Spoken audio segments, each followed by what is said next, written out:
Halo, Assalamualaikum warahmatullahi wabarakatuh. Perkenalkan, saya Faridatul Jana dengan NIM 1903211000029.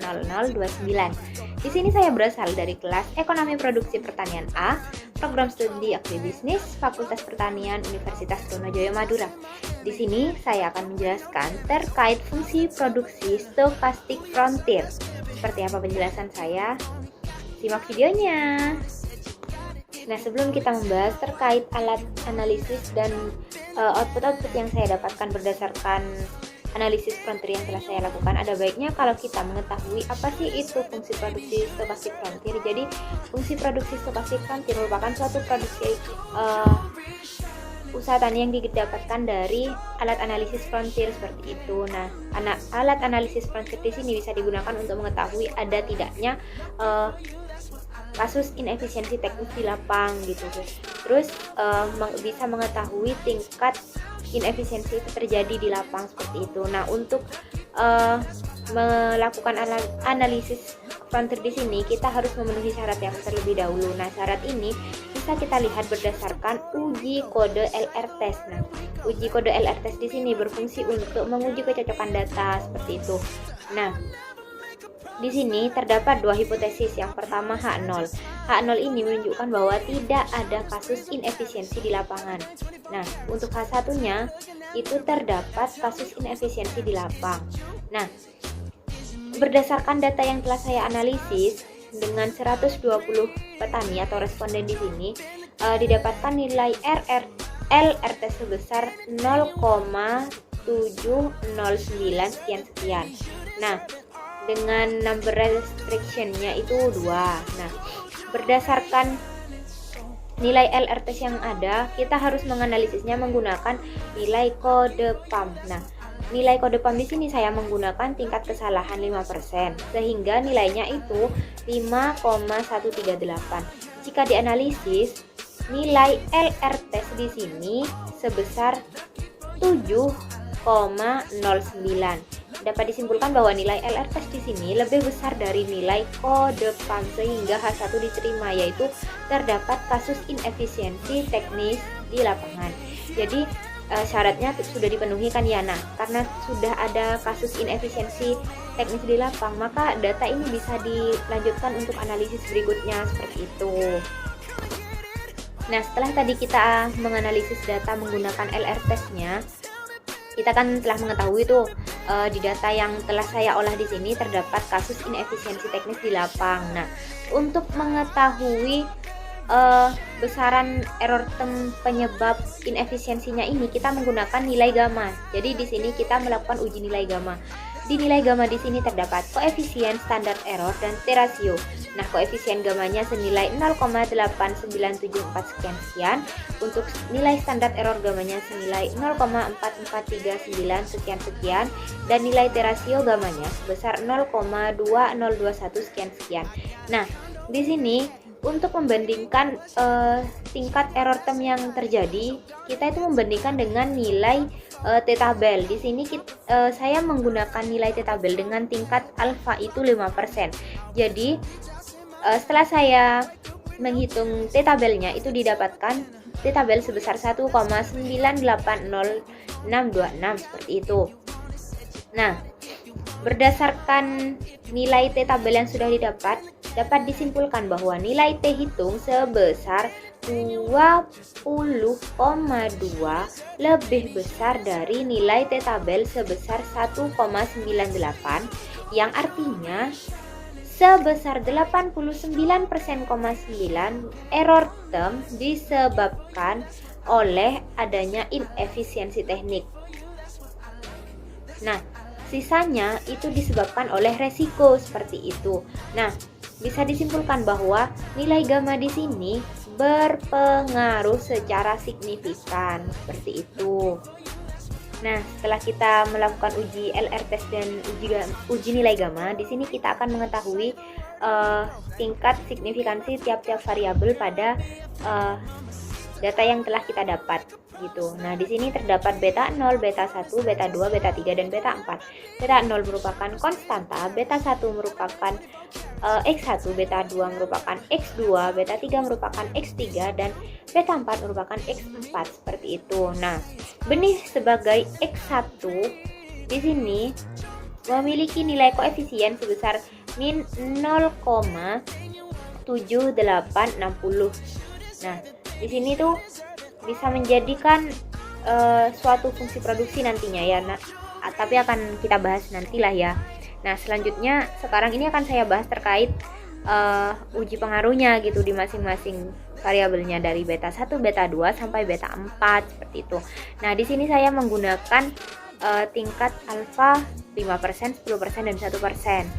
Dimana untuk alfa 5% ini nilainya 1,980626, untuk alfa 10% itu nilainya 1,65896, dan alfa 1% itu nilainya sebesar 2,618878. Nah, di sini berdasarkan data, apabila kita lihat T hitungnya berdasarkan tabel yang ada, beta 1 dan beta 3 di sini dinyatakan tidak signifikan di tingkat alfa berapapun karena nilai T hitungnya itu negatif seperti itu. Jadi meskipun ada penambahan input ya, meskipun beta 1 dan beta 3 ini ditambahkan, pertambahan output itu tidak akan terjadi seperti itu kesimpulannya. Nah, sedangkan beta 2 dan beta 4 itu dinyatakan signifikan pada tingkat alfa 5% dan 10%. Bahkan pada tingkat alfa 1% pun beta 2 dan beta 4 ini dinyatakan signifikan, yang artinya apa? Kesimpulan untuk beta 2, apabila tenaga kerja ditambah sebesar 1 HOK, maka akan terjadi penambahan output sebesar 0,24 tuh. Nah, untuk beta 4 kesimpulannya, apabila terdapat 1 kilogram penambahan pupuk fosfat, maka output yang dihasilkan juga akan bertambah sebesar 0,45 seperti itu kesimpulannya. Jadi yang pengaruhnya signifikan itu hanya beta 2 dan beta 4, atau bisa dikatakan tenaga kerja dan pupuk fosfat lah ya yang berpengaruh seperti itu. Nah, setelah kita mengetahui tingkat signifikansi antara variabel-variabelnya, sekarang kita akan mengetahui uji efisiensinya nih, tapi secara keseluruhan. Nah, uji efisiensi di sini bisa kita lihat berdasarkan nilai main efisiensinya. Nah, nilai main efisiensi di sini kita dapat dari hasil perhitungan di frontier seperti itu. Nah, asumsinya jika efisiensi teknis lebih besar dari 0,8, maka petani di sini dinyatakan efisien secara teknis kegiatan usaha taninya seperti itu. Nah, saat ini yang akan saya bahas pertama adalah uji efisiensi secara keseluruhan. Uji efisiensi secara keseluruhan di sini kita dapatkan dari nilai main efisiensinya. Nah, nilai main efisiensinya di sini menunjukkan bahwa sebesar 0,6327 sekian-sekian. Nah, di sini bisa dikatakan 0,623 di sini kurang efisien. Karena apa? Nilainya kurang dari 0,8, sehingga disimpulkan bahwa secara keseluruhan kegiatan usaha tani yang dilakukan oleh petani itu tidak efisien secara teknis seperti itu. Sedangkan untuk uji efisiensi pada masing-masing petani, di sini dari 120 responden yang saya ambil, hanya terdapat beberapa responden saja yang dinyatakan efisien secara teknis, yaitu responden keberapa? Yaitu hanya responden dengan nomor urut 48, 58, 62, 63, 65, 72, 75, 88, 94, 95, 96, petani dengan nomor urut 100, petani dengan nomor urut 112, petani dengan nomor urut 118, dan yang terakhir adalah petani dengan nomor urut 120. Jadi jika diuji dengan uji efisiensi masing-masing petaninya, itu ada yang efisien, ada yang enggak gitu ya kegiatan usaha taninya seperti itu. Namun jika diuji secara keseluruhan, itu dinyatakan bahwa kegiatan usaha tani yang dilakukan oleh petani yang responden 120 itu dinyatakan tidak efisien karena nilai main efisiensinya itu kurang dari 0,8 seperti itu. Nah, pembahasan yang terakhir di sini saya akan membahas terkait estimasi fungsi produksinya. Kita dapat mengetahui rumus umum fungsi produksi di sini adalah Y sama dengan konstanta ditambah koefisien X1 plus koefisien X2 sampai ditambah seterusnya sampai koefisien X ke N-nya. Nah, di sini kita mendapatkan fungsi produksinya itu dari tabel yang sudah saya jelaskan di slide-slide sebelumnya. Nah, di sini ada beta 0, beta 1, beta 2, beta 3 dan beta 4. Nah, di sini nilai koefisien pada masing-masing beta di sini menjadi koefisien untuk fungsi produksinya, sehingga jika dimasukkan tinggal menghasilkan rumus produksi ln Y sama dengan 0,41 sebagai koefisien dari konstantanya dikurangi 0,78 ln X1 ditambah 0,24 ln X2 dikurangi 0,36 ln X3 dan ditambah 0,45 ln X4 seperti itu.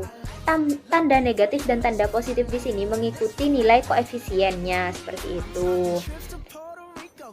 Nah, sekian dulu pembahasan saya. Kurang lebihnya saya mohon maaf. Wassalamualaikum warahmatullahi wabarakatuh. Semoga presentasi yang saya jelaskan bisa membantu teman-teman semuanya. Dadah.